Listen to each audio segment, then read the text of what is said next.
Good morning guys! It's been a while na hindi na nakapag-upload si ma'am ng video sa channel na ito.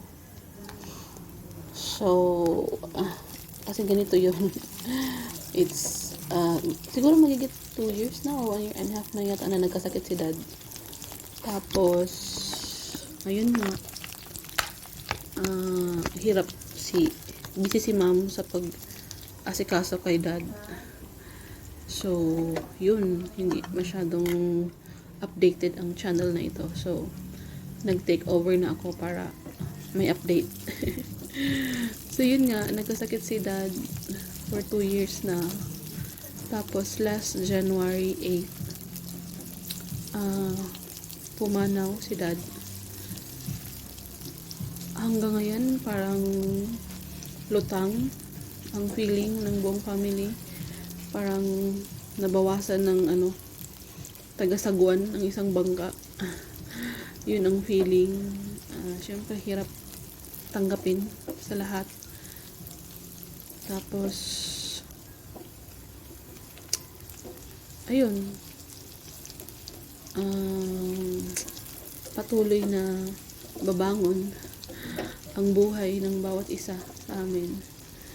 So today is February 9. Bukas, Chinese New Year, February 10. Tapos, nagluluto ako ngayon ng shrimp with salt and pepper. Simple lang.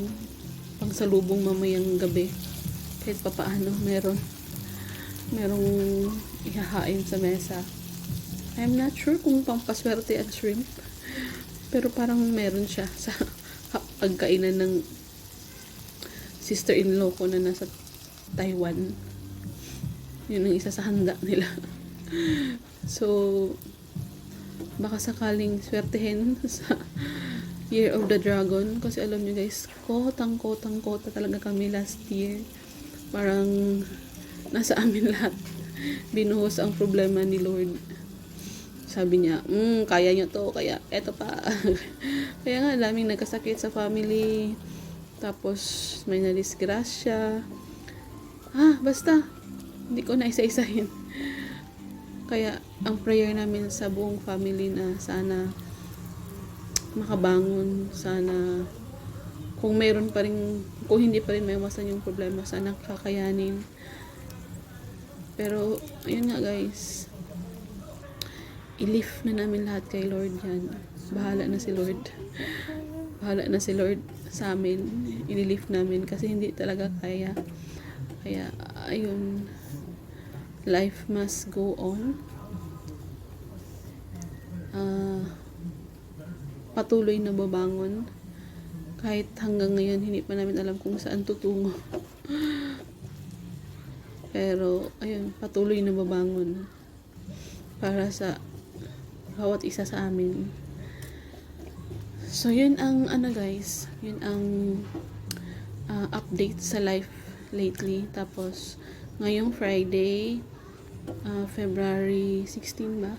15, 16, 40th day ni dad after ng pumanaw.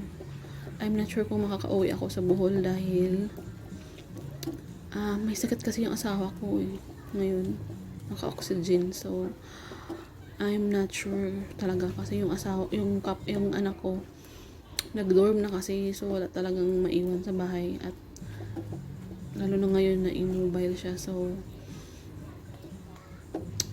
hirap iwanan ang isang mahal sa buhay naman na kakaintindi naman si dad, lalo na si mom. Pero ipag-pray pa rin kung makaka-uwi o hindi. Anyway, yun lamang guys ang update lately sa buhay-buhay namin. So, ayan, luto na yung niluto ko.